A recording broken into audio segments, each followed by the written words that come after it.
All right, it's the top of the hour.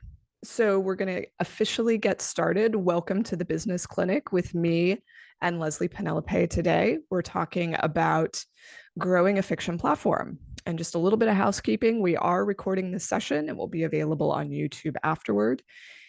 If you want to connect with others who are joining today, you can do so in the chat. Chat will be open for the entirety of the session. And then Q&A, the Q&A box is where I would like you to put your questions about the topic today. We will probably hold all questions until the end. We may not get to them all, but we'll do our best. And before we get underway, I just want to thank this month's sponsor, which is Kingsman Editing. You can learn more about Kingsman Editing services at kingsmanediting.com. They've been a longtime sponsor of my free newsletter, Electric Speed, and these sessions. So I'm very grateful. All right. So let me tell you a little bit about Leslye. I have known Leslye for quite a number of years now. I can't remember the first year we met, but I remember it might have been like a Digital Book World affiliated event where I you think were a so. speaker. Yeah. And she writes in a range of genres: historical fantasy, paranormal romance, epic fantasy, paranormal, contemporary romance. She's published nearly 20 novels. What's the exact number? It depends if you count the collections. I think it's 14. Oh, okay. So I So not must have, quite that high, but yeah. okay, I must have put in everything else that I saw. Yeah. And so she publishes both traditionally and she also self-publishes. And she has a nonfiction platform that's focused on helping writers. So if you're in this space, in the genres that she's writing, you should definitely check out her podcast, My Imaginary Friends. She has a newsletter. She has classes on world building. So, but that's not what today is about. In fact, we were in a workshop together in Boston in November where we kind of looked at the bigger picture of like the nonfiction platform and the fiction platform. And we didn't have enough time to really discuss all the multifaceted things going on with Leslye. And I felt like it would be really helpful to just actually hone in, drill down really deeply onto the fiction side, because it in itself is quite complex, as you're going to see. So one of the things that Leslye wrote to me as part of this workshop when we were preparing to work together in Boston, she said, I do and have done a lot of things, and I'm not really sure what's worked. I feel scattered and really need to streamline. It seems a bit more straightforward to grow a nonfiction audience. I agree. And I feel somewhat helpless when it comes to the fiction side. And I know you're not alone in that. I really like the idea of developing a cohesive strategy to address all of this. I need a plan for what to keep and what to quit and how to make the most of my platform activities with help on realistic goal setting and milestones to know when I'm succeeding. So before I go any further, Leslye, is there anything you want to add on to this? Any bigger context or big picture you want to add? I do enjoy having sort of juggling a bit, having multiple balls in the air, as much as I like to imagine focusing is the greatest thing. But for me, focus has helped when I'm busier. Mm-hmm. So I do think that there are things that I probably could let go. But of course, with fiction, it's so difficult to know what moves the needle, especially with traditional publishing, because you Yeah. don't have that feedback. So you're kind of doing things, putting things into the world and hoping for the best, and then hearing anecdotally from people, Mm-hmm. which is, and even with self-publishing, I don't do a lot of advertising. I'm primarily traditionally published, so I do self-publish, but the bulk of my time is on my deadlines. Yep. And yeah, And so that's split. you have a book forthcoming. Is it in In May? in June of In June. 2024. Okay. Yes, Yeah. from Orbit Red Hooks, my current publisher. And So that's a historical fantasy. fantasy, yes, which Yes, is similar to the most recent historical fantasy, like in the same ballpark as your most recent exactly. historical They're fantasy. both standalones, but it's a similar. It Yeah, should be like, if you liked that one, hey, you like this exactly. too, hopefully. Yes. Yes. Okay. So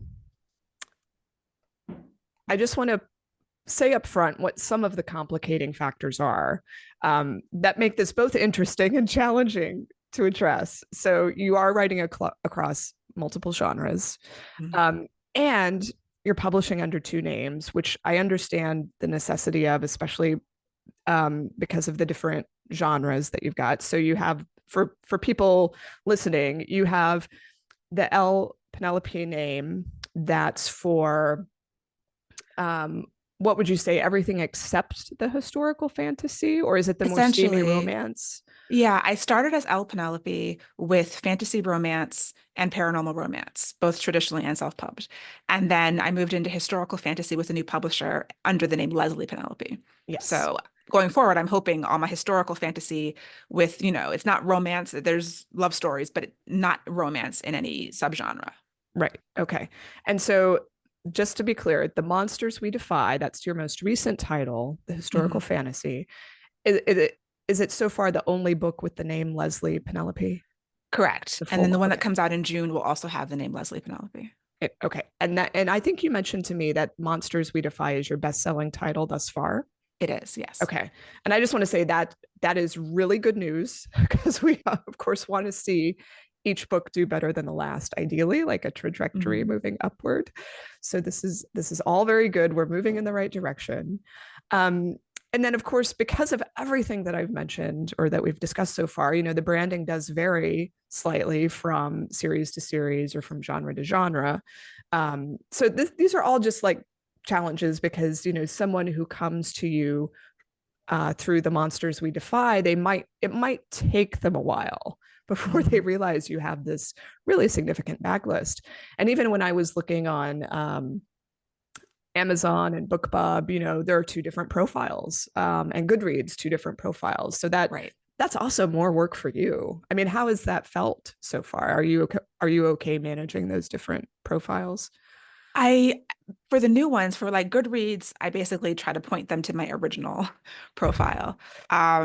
But yeah, it's part of just having the two names. It's not ideal. I mean, I only have one website. I have my social media is Yeah. all together because they're close enough that there was no need. And Right. I wouldn't have been able to manage those Yeah. things. But yeah, I do know that it's not ideal. And I have heard from people that they did not know that Leslye Penelope and L Penelope were the same. So Yeah. Yeah. So I think you're going to be dealing with that for a mhm, long time. It's just that's just where you are. I don't think there's any real way around it. mhm, Okay. So, um, this part is mainly just to give people a sense of how I look at growing platforms so you understand where these suggestions are coming from. And I've done a lot of color coding throughout these slides. So I want to make sure everyone understands the basis for this. So when I think about author platform, and I equate platform to visibility to your readership, to your ideal readers. So, platform includes all of the different ways you're visible. And of course, I'm segmenting this in a way that's somewhat artificial. Like, there's obviously tremendous overlap in these areas, but I think it can be helpful in thinking about what direction you want to take or where you have strengths or weaknesses.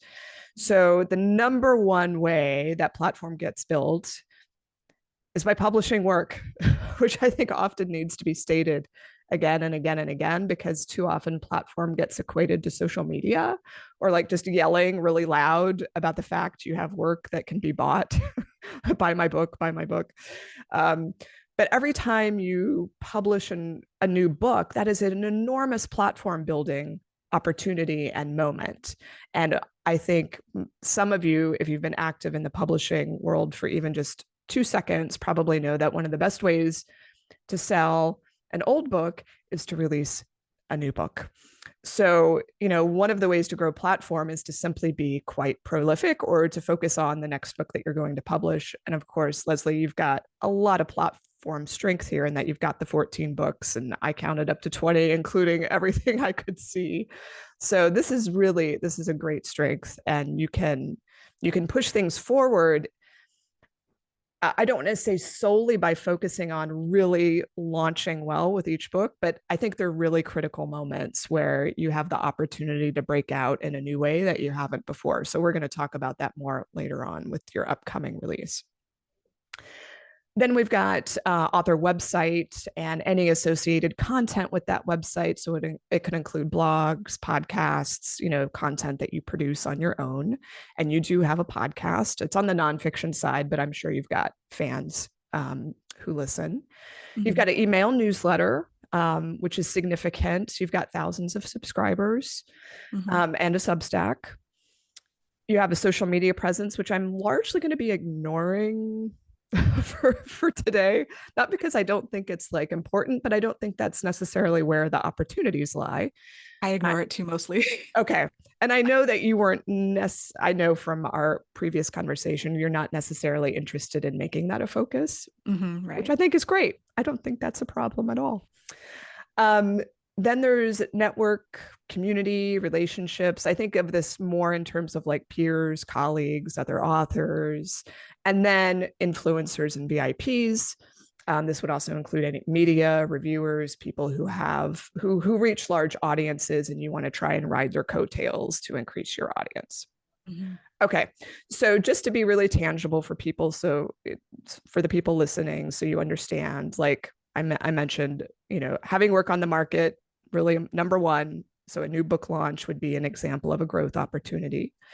Um, Posting content typically leads to growth just because it's new ways for people to discover you. Engaging fans via email to spread the word on your behalf is about growing visibility, finding new ways to engage fans. Posting shareable content or series content on social would be a platform growth um, element. Being part of an author collective, which Leslye, you are part of, you said an informal group, is that right? We're formalizing. So yeah, we're starting to do some co-promotion. It's yeah, a co-promotion marketing collective. Excellent. And for those for whom this might be a new idea, if you want to see like a really established version of this out in the world, I would look at the Tall Poppies Collective. It's for women's fiction, Mhm. uh, run by author Anne Garvin. And for influencers or VIPs, there's all sorts of potential partnership projects. There are going to be some examples later on of what that might look like. But here, it's like imagination is the limit. I've known people who are able to get like corporate sponsors for their book launches. I will not Wow. be suggesting that. But it really depends on where your relationships happen to be. And we'll get to that. I don't want to get ahead of myself. Okay. So now that we've got this foundation out of the way, um, I just want to talk about what I think seems to be working so far, because sometimes, we don't give ourselves enough credit for all of the success we've achieved or what's, and also we don't want to stop doing the things that have been working. So I think your outreach to readers via email is, I always love seeing that because I'm such a big proponent of email. How do you feel like this has been a valuable investment for you, Leslye? I do, definitely. I've had my newsletter since the very beginning, and it's not huge, but I prefer organic growth. I've experimented with other things. I just prefer the organic growth. And, I do hear back from people on the newsletter, and I do get, if I ask for a response, I will get it. So I do think there are people who are engaged, and it's a great way to just communicate with people on a platform that you own, essentially. Yeah, absolutely. Now I know you've got, I think, is it MailerLite that you're using for kind of the more purely Yes. marketing oriented emails. And then you're also on Substack. And can you tell Mhm. us, I know people will likely be curious, how do you use each of those tools and how does it differ for you? So my author newsletter is on MailerLite, and I've been using that for a long time. Just for usually it's monthly mailings, and then leading up to a launch, I'll increase it to every 2 weeks. Mhm. And just I have a very clear format, like a writing update. If there's any news, like a arcs or new release, Mhm. events, things like that. For Yep. Substack, it's entirely for the nonfiction facing side. So I use it for the show notes for my podcast, and also I've styled that weekly newsletter for writers as being for like inspiration, and I'm high input in the Becca Syme language if people are familiar with the strengths. So I'm always like looking things up, and it was very helpful for me to have a purpose for that. Mhm. So I send an email every week with links, sort of summarizing them and my thoughts on them, a little bit of commentary, and then the show notes from the podcast. Yeah. So yeah, they're very different audiences, although there might be some overlap. I know there is some overlap, Yeah. but they're just kind of for the two sides of the business. Now, do you use any of Substack's other features like their social media notes or anything like that? A little bit. I'm very bad with social media. That's why I can't focus on that. So I'll go a week without checking Facebook or Instagram or even notes. And when I'm on there, it's fine. I just my Yeah. focus is in other places. Yeah. I chose Substack because of the the ecosystem that it has for referrals and recommendations, which I found to be actually really powerful. And Yeah. that's very helpful. Yeah. Yeah. Okay, so the next item on this list is library placement, and that's how like that's always sticks in my mind with you, Leslye, because that's initially how I learned about you because you earned a really significant prize through the Indie Book Project, and it was the Indie Book Project, right? And then the ALA Right. Black Yeah. Caucus. The Yeah, Black Caucus of the ALA. So it was from the people who did the Indie Book Project who still do it. Yeah. right. Yeah, and so that just got you a lot of visibility in the library community, and um, and we're going to see later that that's there is still a really significant library presence for your books. And then in some of our communications earlier, I think your publisher seems to have been, or at least the latest with the latest book, it seems like there have been some pretty meaningful pre-publication efforts with the ARC sends, Goodreads giveaways, et cetera. What do you Mhm. think? What's your take on that?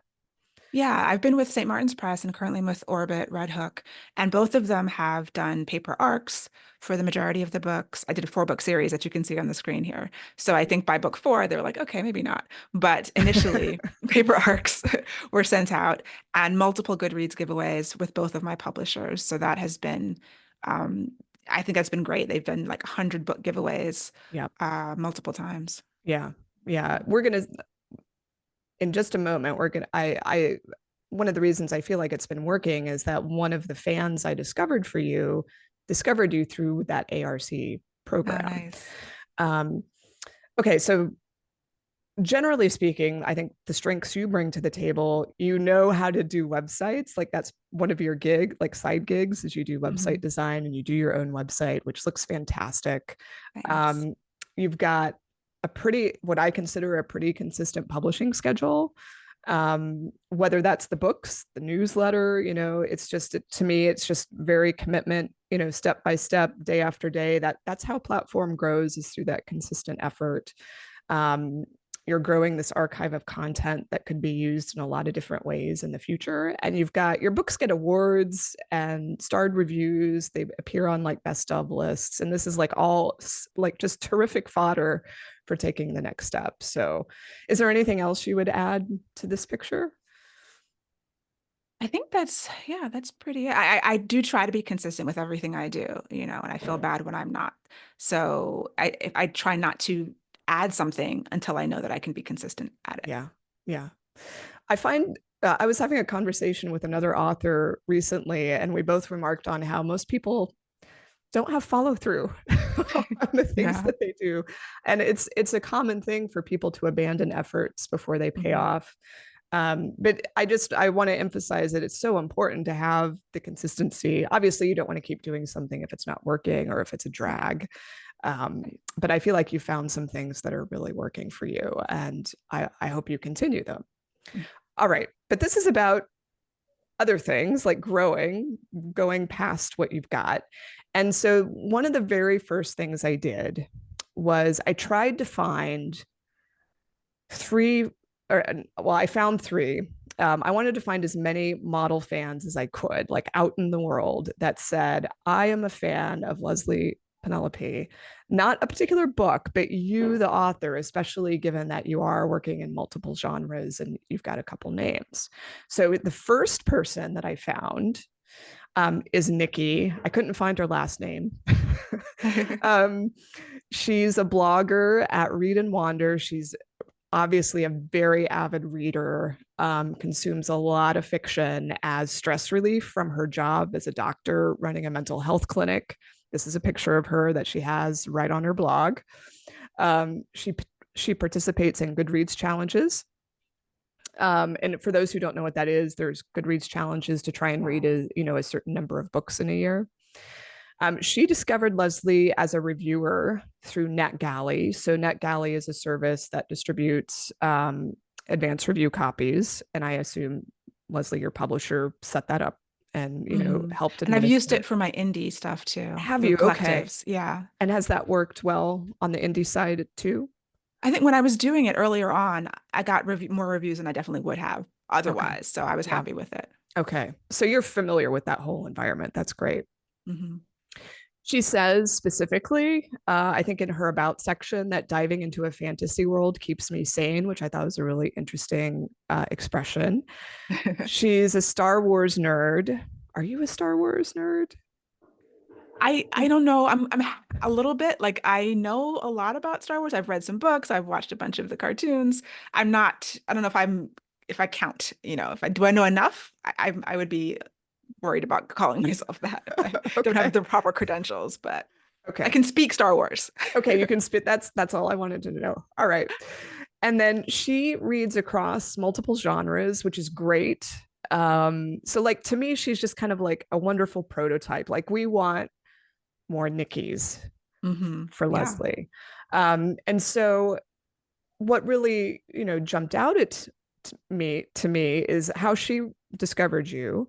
Um, so for your next book launch, we definitely want to see kind of that same NetGalley effort or Goodreads giveaway effort, because the Nickies of the world are clearly using Goodreads. Um, they might be book bloggers, they might be getting advanced review copies, etc. Now, do you recognize the Read and Wander thing? Is that something you recall seeing her review at I her do think site? I've heard of Read and Wander. Yeah. Okay. Yeah. Um, then if I don't like, there's clearly a group of readers out there who, and I certainly see this in my own publishing industry trend reporting, that people are going into fantasy and romantasy and all sorts of fantastical worlds as stress relief. Hmm. Um, so, if you were going to do a content series, and I say content because I don't want to say exactly where it should go or what shape it should take. Like, I don't know if it's a podcast or a blog or an email series. It could be any of these things. It could be Instagram, whatever. Um, find your next fantasy to keep you sane, Hmm. where you're talking about comparable authors, which we're going to get to in the second half of the presentation. Star Wars content, I don't know. It really depends on your own, like, uh fandom of that. But to me, Right. if you were to do something very quirky that was really about your voice and personality surrounding Star Wars, Hmm. this might attract more Nickies. But I'm not a Star Wars nerd. So I feel like I can't go into the weeds with you there, but there might be something that Sure. could be done. Um, uh, for the Star Wars content, or find your next fantasy to keep you sane content on social media, what I would suggest is just repurposing whatever you do and sharing it on social media. Nikki said that the other authors she loves to read, that she considers herself a diehard fan, were these three people. Mhm. Are these authors you recognize? I recognize the first two, definitely. I'm not familiar with Helen Schurer. Okay. Sure. Um, it, so for me, there could be opportunity here to have some sort of partnership, or like you mentioned, the informal collective. Maybe I know, Leslye, like back in November, we talked about if you had a podcast season devoted to author interviews of like your Hmm. comps, these Yeah. would be authors that I would think about putting into the mix, because you're going to attract listeners like Nikki who want to hear everything that these authors want to say. And then finally, this ties into library outreach, which I'm going to get to a little bit later, because in my humble opinion, Nikki is definitely using libraries because she reads so much. And if she paid for every book that she reads, I looked at her Goodreads profile, she would be broke. So she might be getting a lot of advanced review copies as well. But I would, and she also lives in the Seattle area. Mhm. And I just want to clarify, this was all friendly stalking, all publicly available information. But the Seattle area has a phenomenal library system as Right, Kings well. County. I Yes, was just hearing about them. yes, exactly. So, and we're going to get back to that later. Do you have anything that you've noticed here, Leslye, that sparks your interest? Or Yeah, I mean, I love the idea for, finding this reader, this prototype reader, and looking at what they like and where it overlaps with what I like. Okay, then probably there are other people, other Nickies out there who love Star Wars and fantasy keeps them sane. I think that I could say the exact same thing. yeah, So having some kind of content that focuses on those aspects is really, inspiring to me. I think that's a great idea. And it's like, okay, what can I do to talk to those people? I sometimes I do. Like I did have back when I was on Twitter, when The Witcher came out, I had like a Mm, tweet thread. And I was never super on Twitter, first of all, because it's social media and me yeah. not really getting along. But I had issues with the television show The Witcher and its magic system. And I had this long tweet thread about how the magic system made no sense. And my publisher was like, "Oh, that's great. You should do more of that." And I was like, that was just like spur of the moment. Like I can't, I can't promise I can always do more of that. But if I'm focusing on something new, then Yeah. content related to properties I know people are watching that are in Right. a similar vein as what I do. I'm so glad you brought this up because this doesn't enter into any of my suggestions, but it's really powerful, which is to look at the TV shows or the movies that are really getting talked about in your community and finding Hmm. a way to riff on them in any Hmm. medium, any channel. It doesn't have to be social, it could be your newsletter. But yeah, that is, especially if you're, I don't know if you're like on top of these shows as soon as they release, but if you're early to the Yeah, discussion and you can help set the direction of the discussion, that's even better. right. Yeah. Okay. This also brought up the idea for me of going to cons. Now, the reason this, uh, I can't remember if Nikki herself goes to cons. I think it was her Star Wars mention. Like she seemed like she might perhaps one day step into a con. There was an author that I listened to a couple of his presentations at a writers conference, Todd Fainstock. I'm probably butchering his name, but he has grown his readership almost solely by going to cons. Now, most of these are like regional cons. Hmm. He's not like going globally. He lives in the west part of the country. So I think he's mainly focusing on the west. But you can see he's invested in the display of his all of the display Hmm. materials, and he's really learned how to do this well. And he's found this, I didn't realize this, but he's found that he's really effective at cons, first because he's an extrovert and he's able to spark conversations pretty easily, but also no one is necessarily selling books at cons in the ways they would be at like, well, book festivals, right? So your competition is really low. Um, And you really stand out as an author with books to sell because so many people are selling that's something totally different. mhm. So I'll come back to this later. I'm not like totally serious about this, but it does occur to me as if you wanted to be out in the world engaging with people, that might not be a bad way to do it. Mhm. Okay. Moving on to fan number 2, Kim writing at Sister Girl Next Door. Now, is this a site you recall or that you're aware of? No, I'm not aware of this one. Okay, so someone wrote a post. It's not, I don't think it's the woman pictured. I think it was a contributor. The details were kind of vague, but Hmm. there was a contributor to this site who wrote a really lovely piece about you and one of your books. And so I kind of dug in deeper into this site. Hmm. There's a book club. They run an event called Behind the Pen. They have a podcast. They have a pretty decent Instagram presence that ties into all of this. And it just seemed to me that it would be great to find more of these clubs or podcasts or sites. Like it's Okay. a whole content operation. Hmm. And so what I do, this is my research method. Whenever I find something that I think is exactly right for like I want to find more of these, I go to a research tool called Spark Toro. And it is a paid tool, although you can get a little bit of free searching. It's not the best stuff, but like the stuff that I'm showing here on the slide, this was all procured using just the free search. And what I did was I put in this website. I put in this website and I said, please show me more exactly like this. And this is some of the stuff that turned up on my first try. Now I don't really recognize many of these. Some of them I recognize The Root. Hmm. I recognize Publishers Weekly, obviously, and some of Hmm. the like the big brands. But there are other stuff I So I don't know, like urban reviews online or girl have you read? I mean, how much of this do you recognize? I do know that Christina C. Jones and Girl Have You Read, she does that. Alyssa Cole, I know, I'm actually friends with her. Piper Hughley, I know. So yeah, some of these, a couple of them I haven't heard of, but a lot of them I'm familiar with in sort of like Black literature.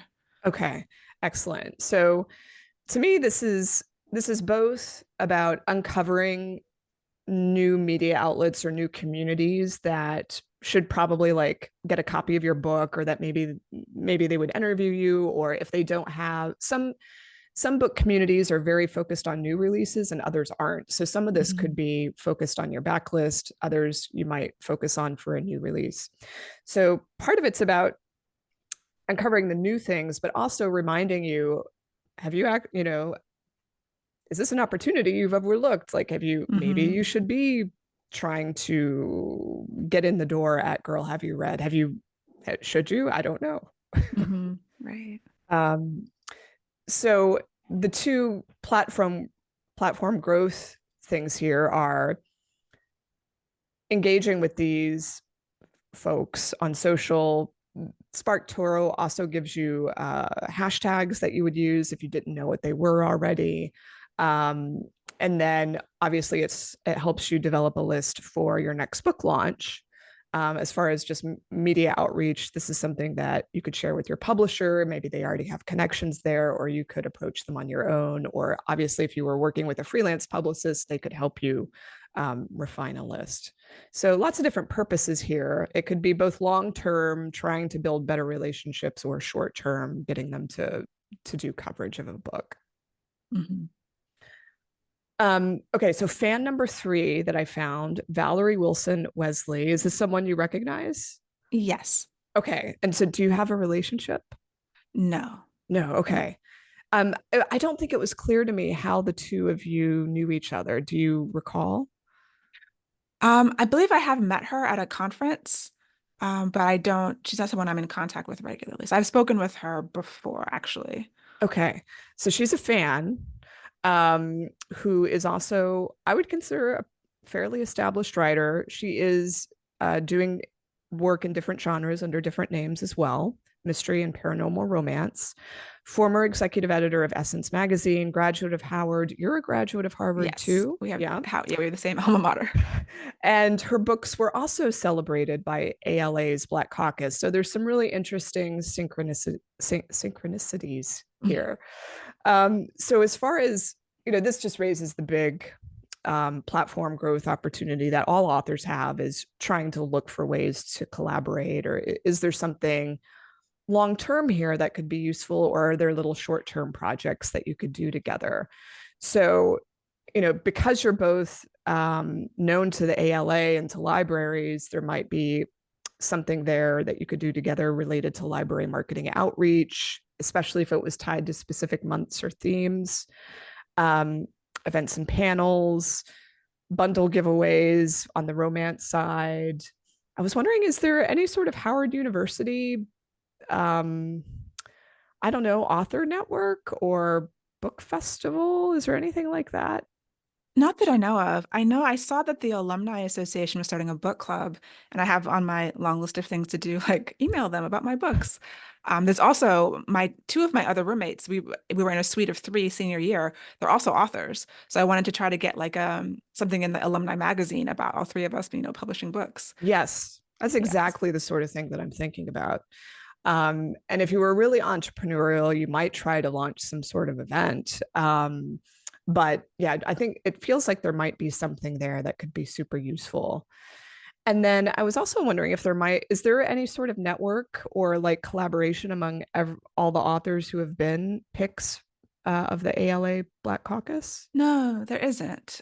There was, I've been to several of the award ceremonies and you kind of meet and network with people there, but there isn't anything official or like a group.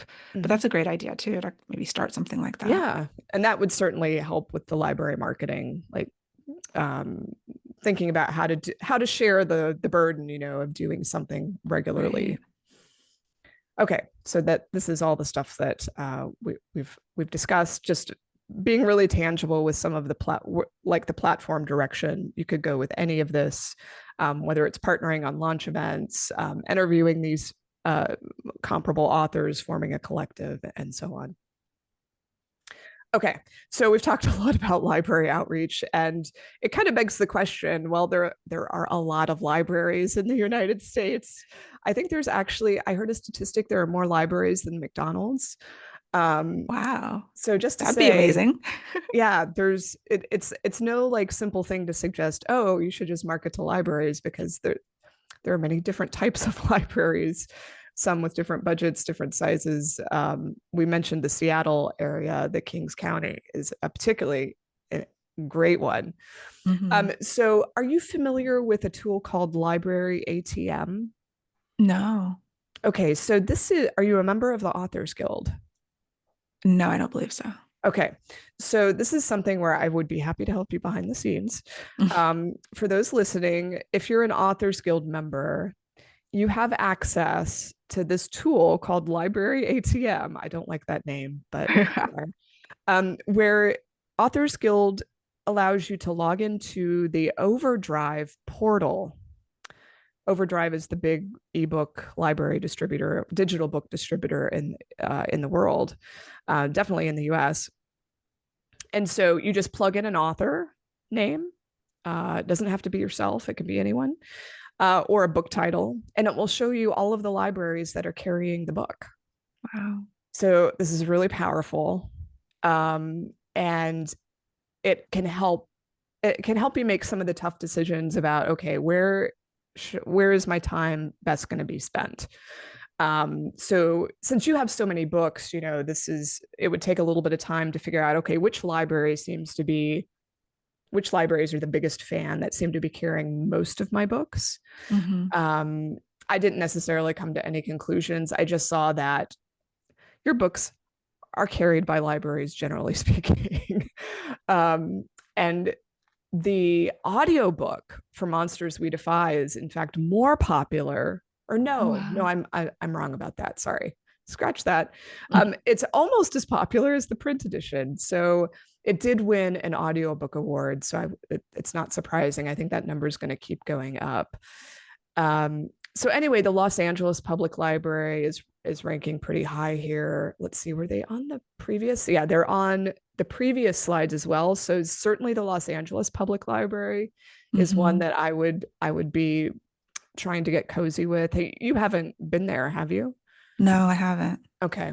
Sometimes I find that libraries will just keep stocking books by authors if there's been an author visit, because it just Hmm. increases patron demand. So you have an Hmm. influence on this. So I, And I I've seen, because even when my indie books got starred reviews at Publishers Weekly, libraries buy those in big amounts too. yeah, yeah. Excellent. So yeah, this is simply to help you Hmm. figure out where to focus so that you're not kind of putting your valuable time and energy into libraries that don't even carry your work. Right. Um, That's so great. this is a little bit of just education for the listeners. I think Leslye already probably is aware of this, but library visibility is shown to lead to bookstore sales. So, you know, and of course, authors are paid for library lending. Books get licensed for specific periods if you have a traditional publisher. And so once the license period is over, they make another purchase, and authors earn royalties on those, just like they do for a bookstore sale. And if patrons, if the book they want to check out isn't available, sometimes they will just decide it's worth it to go buy it. The other thing is that the large library systems, like those in Los Angeles or Seattle or any big city, they have emails that go out to lots and lots of people. And so when they feature something, or they have a new acquisition, or there's a month where we're going to talk about a very specific month that I think will work for you, Leslye. Um, to be featured on that list can really lead to a lot more activity. Hmm. Um, the other two things I uncovered that I actually didn't know about before were the Library Reads program and then the Library Galley Chat. Are you familiar with either of those? No. Okay. Library Reads sounds familiar, although this does not look familiar, but I think I might have heard of this. Okay.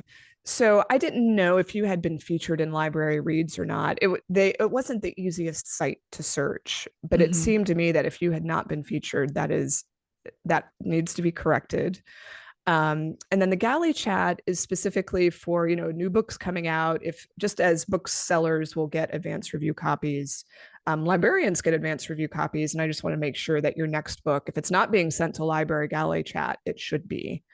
Um, so, and Yeah. I can't now remember all of the things that the library reads program offers. Like it's been too long since I looked at their site, but it's definitely an opportunity to pursue. Okay. So, before I move on, because we're about to kind of switch gears, anything you want to say about the library piece or anything we've discussed so far? Just I've done various library events. I mean, I'm in Maryland, so local events definitely. And going to LA is not out of the question. My brother lives in Los Angeles, so I have a place to stay. But I was like, hey, let's do some stuff there. It really never occurred to me. So that's actually a really good idea to look and see. But I always do a pre-order campaign with my readers and allow them to enter if they pre-order the book or request it at their local library. It's the same Yes. entry because I Terrific. do value libraries, and there is some statistic that I don't remember about. It's a very high number of people who find your book at libraries and will go on to purchase things from you. So Yes. yeah. Yes. Yeah. And I think also the younger the person, also studies have shown the more like diverse communities both buy and borrow. It's not like Mhm. an either or, Yeah. people use a mix. So, the other thing I'm glad you mentioned actually going to LA in person. I don't, for library outreach, while it would be great if you did go to some libraries in person, I'm also just thinking about almost every big library system has a publication of some kind. They have virtual events, they Hmm. have author interviews. It just depends on the library system what opportunities are available. So I think if I were like trying to create a really tangible next steps for you, I would say, identify 10 prospects that you think like LA, Seattle, and then look at, okay, so what are they doing? Do they have a virtual Hmm. series? Do they have an author interview series, et cetera, et Right. cetera? And then before making the trip, see, is there an easy no cost way? An easier, cheaper way to do this. Yes. Okay, excellent. So for those, just to kind of summarize where we've been. So we've talked about thinking about how to grow a platform on how do we find more fans? Like we found some prototypes. How do we find more of those people? So the other direction, or like the other way I want to tackle this, is by looking at what are your comps up to? So these are comparable authors. And, I know authors who are trying to get published and writing query letters and pitching their book. They often really hate trying to come up with comps. But I am hoping that as we go through this discussion, everyone will realize how insanely valuable it is from a marketing perspective to study the comps so that you don't have to reinvent the wheel. And so you can get a lot of ideas to help figure out what's next. So before today's session, Leslye and I compared notes on comps.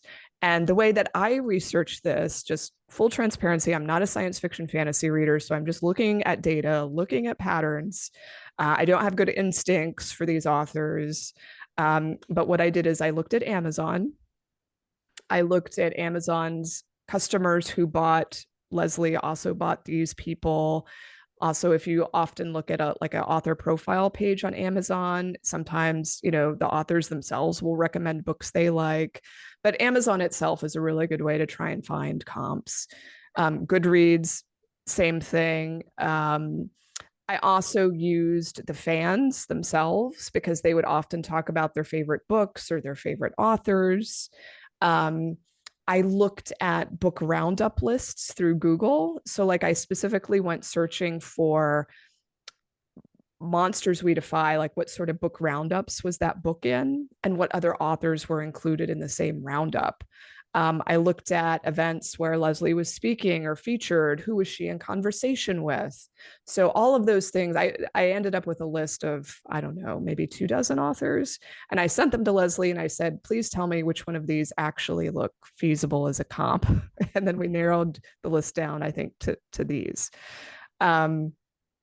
So what I did is I kind of methodically went through each name and did a Google search, specifically Google News as well, to try and winnow down to the most important results. I looked at Amazon and Goodreads. I looked at their website. I looked at their social media to try and get a sense of how are they growing their platform? Who's paying attention to them?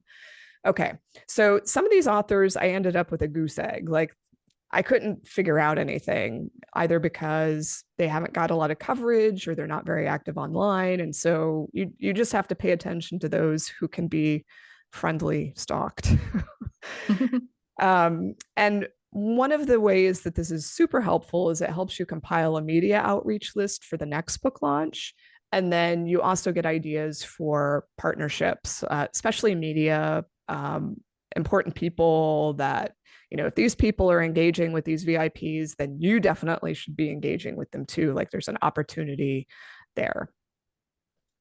So Nicole Glover was a particularly rich comp author. Do you want to talk? I don't know. Well, maybe you should say first say something about this comp, or if you know her, or if you've worked with her before. Yes, I do know Nicole. We have been on some panels together. She comes to a book festival. She's relatively local. She's in Virginia, I believe. And so, yeah, I definitely know her, and we email back and forth. So I think she's a great comp. I love her books. So yeah. Right. So I noticed she had a really great NPR interview. She was a Mary Sue book club pick. The big thing she's done that I don't think you've done is an Reddit fantasy Ask Me Anything. And, on her website, fortunately, not all authors do this. She has a really great list of all of her appearances and interviews, which I would definitely be poaching from to see if there like just which sites have not featured me yet. I'm going to focus on them next time. Now, am I right that you haven't done Ask Me Anything on Reddit? I haven't done my own. There was something where I did an event on Reddit with like 3 or 4 other authors, but yeah, I'm not active on Reddit. Reddit's kind of scary, but I see your point. Well, in my opinion, you do not have to be an active Reddit user. I guess I could be wrong, but I've seen people do Ask Me Anythings, even if they're not an avid Reddit Yeah. user, but they're of interest to that audience. So one of the reasons I kind of bolded this one and wanted to bring it to your attention is there's another author I know of who did Ask Me Anything for her book. And at the same time, totally unrelated, she happened to have an article come out in the Wall Street Journal that she wrote that tied into her book. And she's a pretty savvy marketer. So she was able to track the outcome of these two things kind of in tandem. And the Ask Me Anything was like orders of magnitude more successful in driving sales, Wow. just because it was so targeted at exactly the people who were interested in what she had to say. So I Yeah. think that could be really interesting for you. Um, okay. Anything you want to touch on before we move on to the next? Do you know how one does that? Is that like you have to just go up there and be like, hey, ask me questions, or do you have to like Oh, you plan it would. in advance? Oh, thank you for asking. So generally, you reach out to the moderators, Okay. and pitch yourself. Um, each subreddit has its own culture or rules. hmm So I would just go on there and see if they have any guidelines. They might. Okay. And then I think the right time to do it would be, in the month or two before your next book comes out, pitch Right. yourself, or maybe hopefully Nicole might be able to tell you how she got Yeah, hers. I can definitely ask her. Now, do you know how to pronounce this name so I don't butcher E. it? Jelly Clark. Jelly Clark. Okay. Mhm.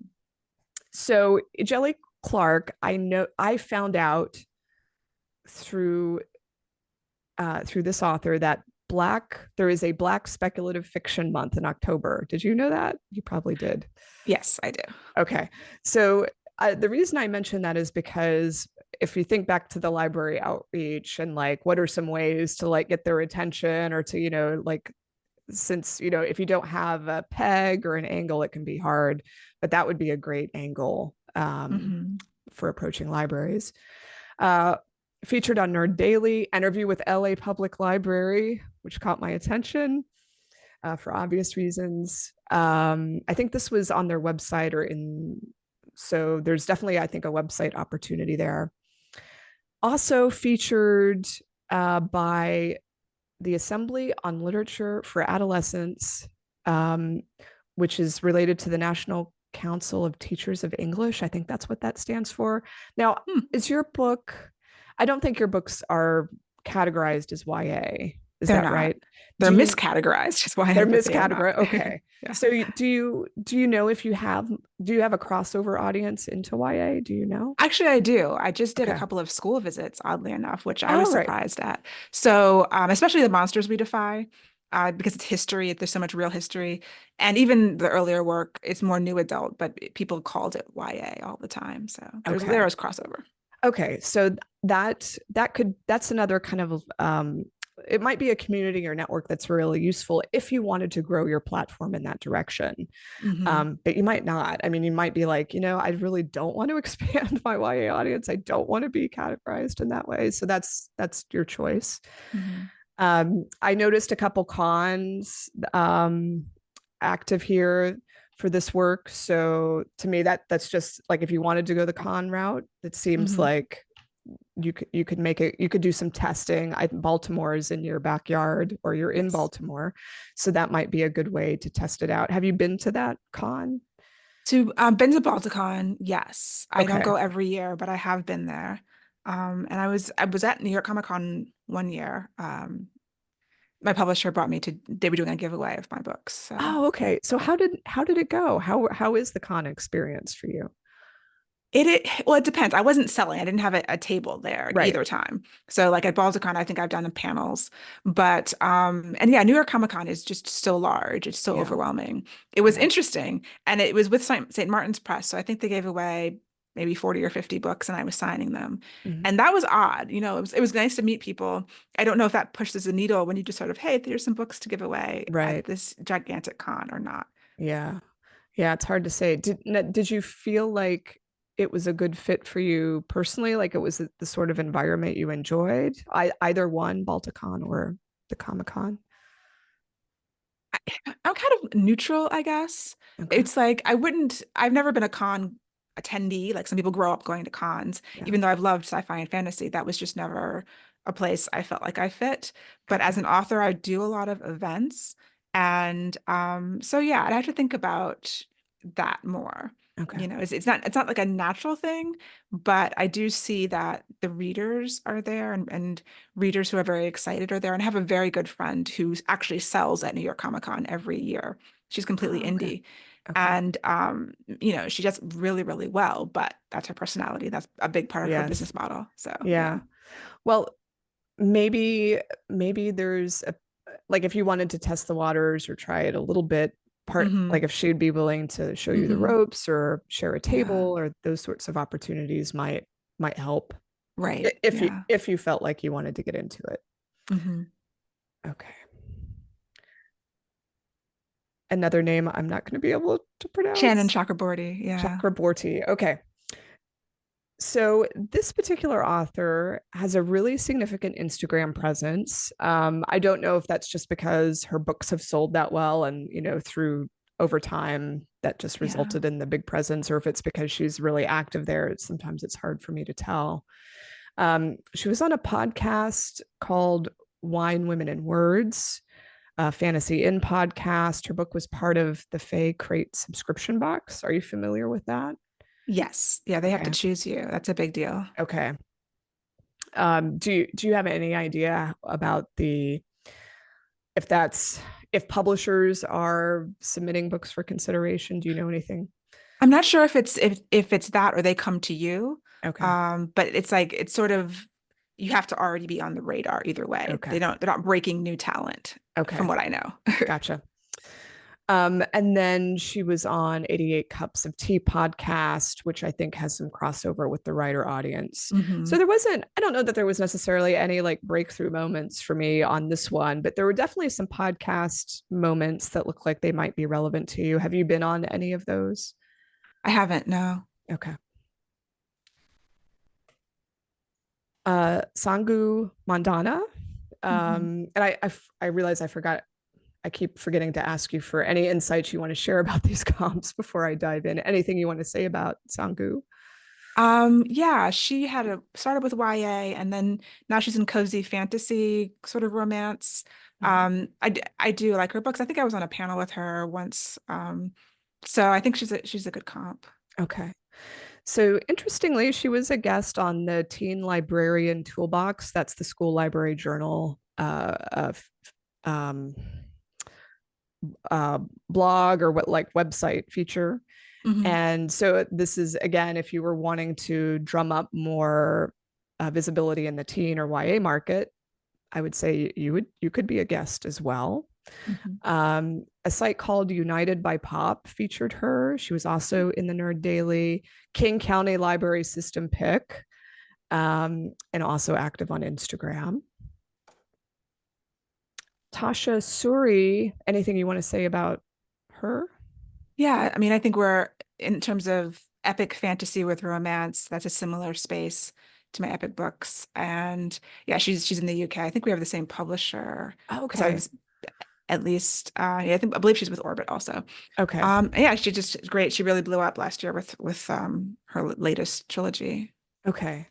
Um, I don't know how much visibility you have in the UK market, but if you wanted to try and increase that, she seems like she would be a really good partner or weigh in. Like if she would, Hmm. if you were on a panel with her, or if you did some sort of email newsletter promo swap, assuming that she had an email newsletter to begin with, she seems like a good one.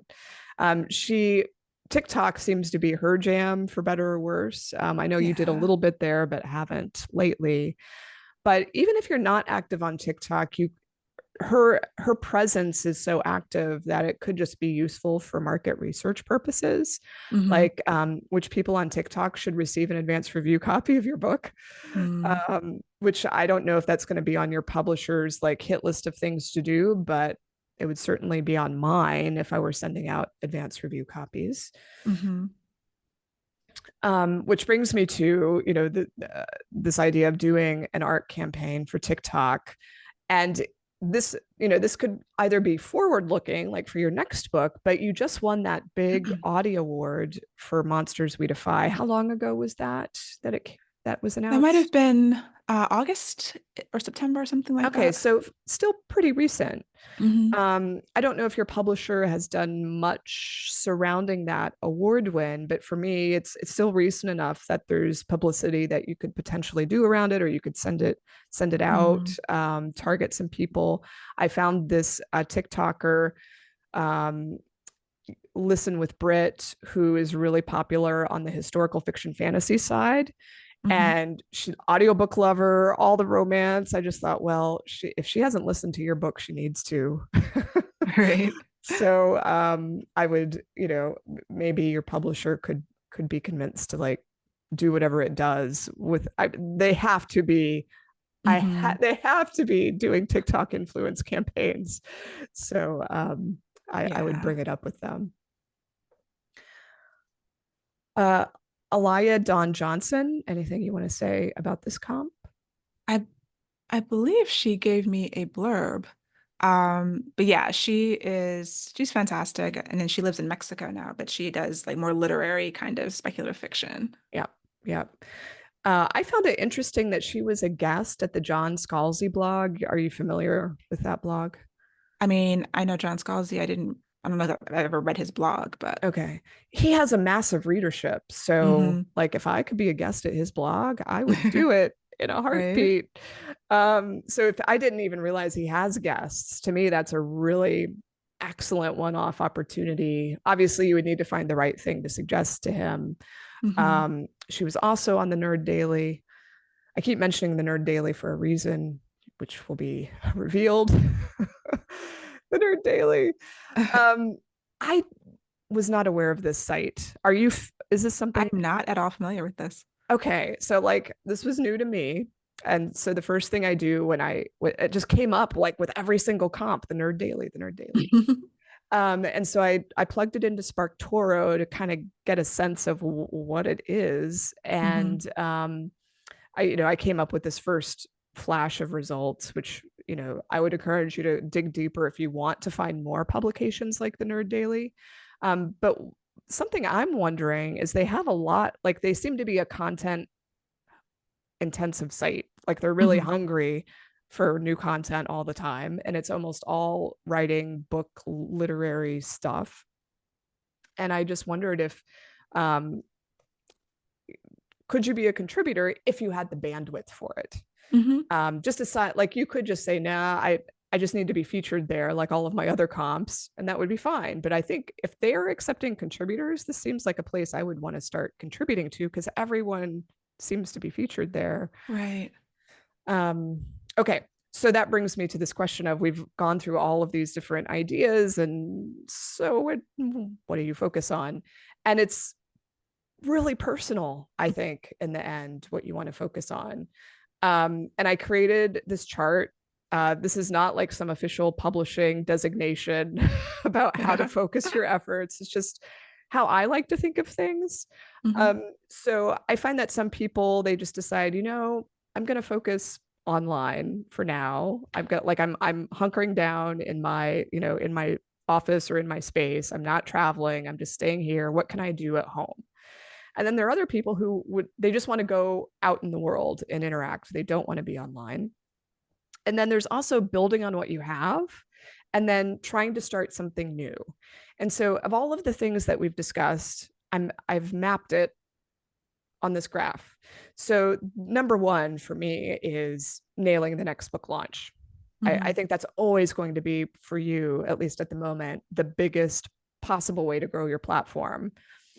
With each new release, you want more media outlets, the ones that you got in the past, as well as new ones that aren't aware of you yet or haven't featured you yet. So getting visibility in all the places that haven't featured you yet and should. Um, we talked about this back in November, a podcast interview series with comp authors for me, because you're already doing a podcast. For me, it's like low-lying fruit. If you wanted Mhm. to build more of those relationships, especially with authors where you see maybe a, even bigger partnerships in the future, Mhm.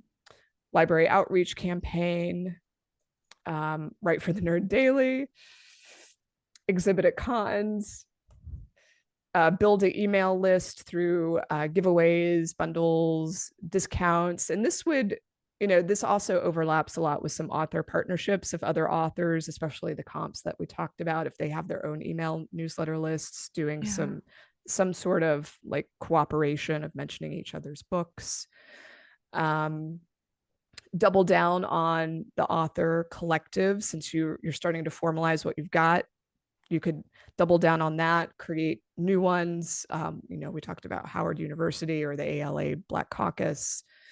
Um, we did not get into serializations or Wattpad or anything, but like if you decided you just wanted to produce new work and didn't want to do anything that we've talked about so far, I think you could actually get a lot of mileage out of doing a serialization somewhere. Really? Um, and it's just because I think you could, I'm thinking Wattpad specifically because I think it's a lot of your readership is likely reading there. That's just a gut instinct. I don't have any evidence to present, Mhm. but it's a feeling. And I would approach it as something fun, like a fun experiment, Right. rather than homework. And only if it sounds fun. Yeah. And the TikTok influencer outreach, I would really try to get your publisher excited about that rather than you having to do it yourself. Okay, is that all? Yeah, that's it. So so as far as the milestones and measuring the success, this is always tough, especially as you yourself pointed out in the very beginning. It's so hard to know what works. Um, but I think around the next book launch, things are working if you're getting more media hits, um, if you're being reviewed in new places. And I always encourage authors, if you aren't already, to keep an Excel list or a spreadsheet of just all of the places that are covering you. Do you have something like that today? I have sort of a press list on my website. I think I've been bad at this, at least in terms of like bloggers and Mm-hmm. bookstagrammers. Like some part of me wants to take time and go back through all my emails and be like, who has Yeah. contacted me? Who has featured? Like, yeah, I should have been doing that this whole time, which I feel Yeah. stupid for not. Yeah. I mean, even I don't do that, and I'm telling you to do it. So it's one of those things where, you know, the what is it? The cobbler's kids never have Right, have no shoes. shoes. So, but I do think it's really useful in measuring over time Hmm. which way things are moving and if they're moving in the right direction. Um, the growth of your email newsletter. Of course, this assumes that you're mentioning it pretty consistently whenever you have any sort of exposure or visibility. Hmm. Like if you do an interview with the LA County Library, please mention your email newsletter in your bio or somehow work it into the conversation. Um, because I do think long term, it's just so powerful for your book sales. Um, if you start to get more requests, generally speaking, just over time in between books, more invitations to do XYZ, even if they're not really invitations you welcome, just the fact that you're being proactively reached out to, I think shows that things are working. If your social media following grows without you actually trying to engineer it, it shows that your work is spreading in more places because people will follow you on social media just to keep up with what's happening. And then steady or increased sales of backlist, which, I imagine like, I don't know if you're carefully tracking it, but you probably have a pretty good gut feeling if that's moving in a direction that seems positive. So those would be the things I would look at. Hmm. But I do admit that it's very squishy. Hmm. And it's hard to know, except over a Yeah. period of years, if Because something with has worked. with sales, traditional publishing, I get royalty statements twice a year in Yes. theory, although Right. sometimes they, have issues. But and so seeing, first of all, parsing them is Yes. like, what does this Yes. mean? I spend like an hour, like, okay. But yeah, no, that is one way to do it. The other thing I was thinking, I've been wishing there was some sort of CRM for authors. A CRM is a customer relationship manager, where it's like a database of people who contact you. And I was like, oh, can I use a regular CRM? But it's like I don't need all that other stuff. I'm not doing deals. It's Right. just like this is a blogger, this is an Instagrammer. They did a post, they featured it. Which yeah, that would be Yeah. great. So I could do like an Excel spreadsheet, or I've been like, if there's Yeah. anyone out there who's like a, data engineer of software, like we need an author CRMs, right? Yeah. That's a great idea. You've given me a business idea. HubSpot. HubSpot is so Um, complicated. Someone mentioned that in the chat, but yes. um, Notion, I think you're a Notion I user, do right? love Notion, yes. They do have some database capabilities in Hmm. there, and there are a lot of people who do kind of like off the shelf templates or solutions. Maybe there's Hmm. something there. I'll have to go kind of fish around. But yeah, I agree. It would be really useful for you in particular to have something like that.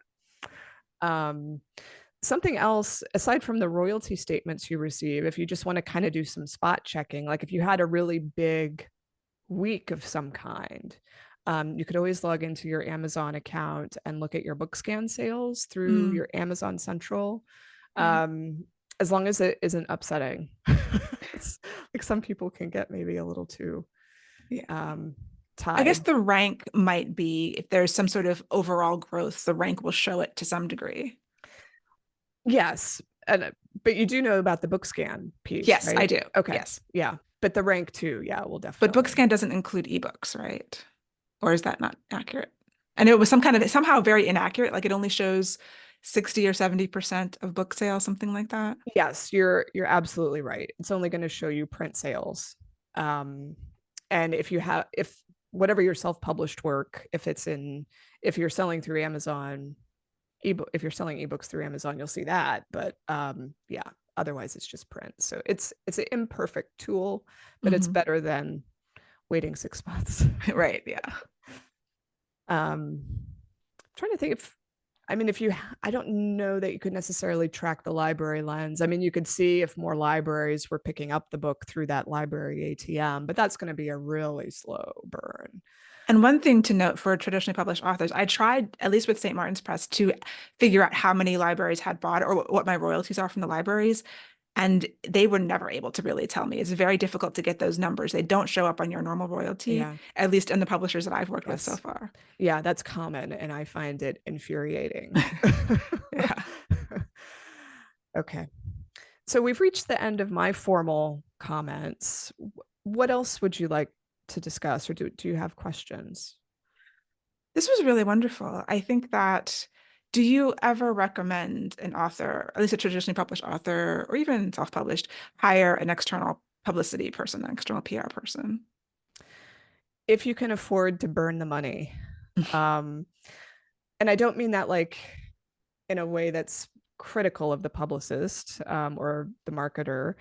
It's more about they can't promise results. Mm-hmm. So, and the the market is so fickle, and there could be a current event that affects the campaign. And but I do think that, like, let's say you really like you had a out of this conversation, you come up with a really big audacious goal that you really want to get on as many high level literary podcasts as possible. Mm-hmm. I think it helps immensely to enlist a professional's help with that, so that you can save your time for things that really require you. Mm-hmm. And if the person that you hire in this example really had experience and they had other clients who they did get on the top podcasts relevant for you, then you could kind of, maybe relax a little bit and have some Yeah. confidence that they would be able to accomplish this for you, and know that while it may not have the sales impact that would justify the expense, it's going to raise your brand, if you're okay with that term, or you raise your profile or create a bigger base on which you're going to move on to Mm-hmm. your future books. So I think it can be really valuable from that perspective. But I think the one piece of advice I'd have for you before you invested, I think it could be a great idea for you, but I would say think about what you want out of it. And the more Mm-hmm. specific you can get, I think the more rewarding it would be. And it also helps you pick the right person. Right. So Okay. it sounds like maybe you've toyed with hiring someone in the past. I don't know. I know that they're extremely expensive, and I would have to think about what are really the goals. Yeah. And I think not, I don't know that it's worth it in terms of what I would get out of it. Yeah. So it's just an idea. Now, is it like an author assistant or a virtual assistant can do something like that? They can at least contact people on my Yeah. behalf Yeah. and take that task off my shoulders. So, Absolutely. Yeah. So I'm glad you mentioned that, because I think one of the reasons to spend money on a publicist is for their Rolodex. Am hmm I dating myself saying Rolodex, or their contact list, where they really have proven results in a specific sector. And because of that relationship, you're just more likely to score that opportunity. Um, but if it's something where you have a lot of confidence yourself and you feel like they're probably going to recognize me, or I already know all of the places I want to go and they featured me in the past, then hmm it makes a lot of sense to hire someone who can just do the legwork that takes a lot Yeah. of time, but Yeah. doesn't necessarily require you personally to do it. Right. Yeah. Um, there was that sparked another idea that I wanted to mention. I wonder if I don't remember it on camera, I will email it. Um, if your publisher isn't really interested in the TikTok influencer piece, I think that would be one where you could hire someone to help assist you with that. Okay. Whether it's specialized help or not, it's hard for me to say, but I think that could be, Right. especially if you had the copies to send, I think that could be useful. Yeah. Makes sense. Cool. Thank you. Yeah. Lots of ideas. Yeah. Yeah. Any other questions or areas? Not at this point. Yeah. Okay. Um, I know that we need to wrap up in another 10 minutes or so. I'm just going to scan through the Q&A box, see if there's anything here that might be useful for us to address. Teresa's wondering if I'm willing to share referrals for guest podcast placement services. I can actually put a name into the chat right now. I hold on. I just need to do a quick Google search to make sure that I don't get her name wrong because it's pretty unusual. Ah, there it is. The MLG Collective. So I've just put it into the chat. This is one of the agencies that I'm aware of. I've seen the proprietor, Michelle, actually do an educational session about getting on podcasts and the power of podcasts. So this isn't the only game in town, but I can definitely vouch for this person's expertise and track record. Let's see. Sophie wonders how to start building a platform when you're totally unknown. She says she doesn't have the consistency required for things like newsletters. I'll go back to what I said at the very beginning, which is writing and publishing new work, regardless of whether it's self-published, traditionally published, a serialization, a podcast, something else, any work that you can put out on the market is going to help you build your platform, sometimes more than anything else that you might do. And then after that, I would say, Sophie, look for other authors that are similar to you so that you're not going it alone. I'm hoping that this presentation and the things that Leslye and I discussed indicated that other authors are really important often to your success, and you're not in competition with one another. You often have the same set of readers, and so you can learn from one another and help each other. And if you feel like you're isolated at the moment, if you're not part of critique groups, if you're not engaging with the reading and writing community, I would say you need to start finding some ways to correct that. It doesn't matter if it's in person or online, whatever works for you, but being part of that community is just so hugely helpful. Leslye, that makes me curious. How did your first author relationships form? I was a member of my local RWA chapter. Oh, okay. And so that's been really, I'm still a member. We actually disaffiliated. And so that's been really helpful. Going to conferences has been really helpful.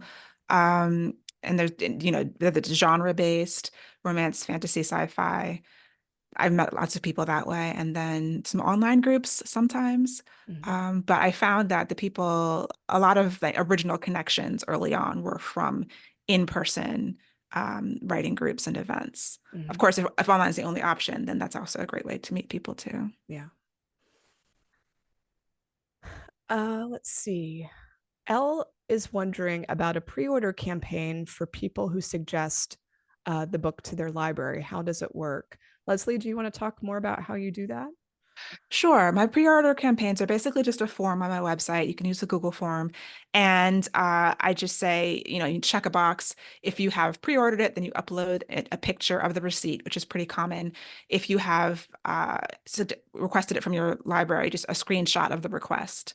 And they're both equal weight, so you can do either one. And then, I send out stickers and things like that and swag if I have them. So it's just done through a regular online form. Yeah, excellent. Ella's wondering if there's any point in platform building if you haven't found a publisher or agent yet. Um, so much of this depends on the category or genre we're talking about. So if it's in the nonfiction space, like 100%. If it's fiction, it just sort of depends. I would say that I encourage people to do what Leslye did, which is join a local chapter of a writing organization, go to conferences and start building up relationships that will likely be really instrumental for you in the long run. So just remember back to the platform components I talked about. It's not just about being online, it's not just about a newsletter, it's also about your community and the people that are going to be helping you along the way. So you do not want to market and promote a book in a vacuum all by yourself. It is very sad and depressing. Okay. There's a lot of local organizations. If you're in Maryland or Virginia, I know about those, but Of course, if you're in like a small town in the middle of nowhere, it's going to be more difficult. But Yeah. yeah. Yeah. Okay. I think I'm gonna end it there. I think that's a really good idea to end on. It's to seek out others and don't Hmm. toil by yourself. But and especially I think it's so helpful um, when you're faced with the issue of growing platform to be able to learn what other people are doing, what's worked for them, and to bounce ideas off them. So, Leslye, thank you so much Thank you, Jane. for This was joining me. amazing. I really appreciate it. And Yeah. you were so helpful to me as well in the lead up to this because I had so many questions, and it helped so much in targeting this in the right way. And I'll be looking out for the next book. I hope to see you on the Nerd Daily, perhaps, Right? Yeah. I will or absolutely check it out. ask me anything. On Reddit, yes. These are top of my list. Okay. Thanks everyone for joining us today. this will be available on YouTube in a few hours, and I hope to see you all again soon. Have a great Thank you. holiday. Bye Happy bye. holidays.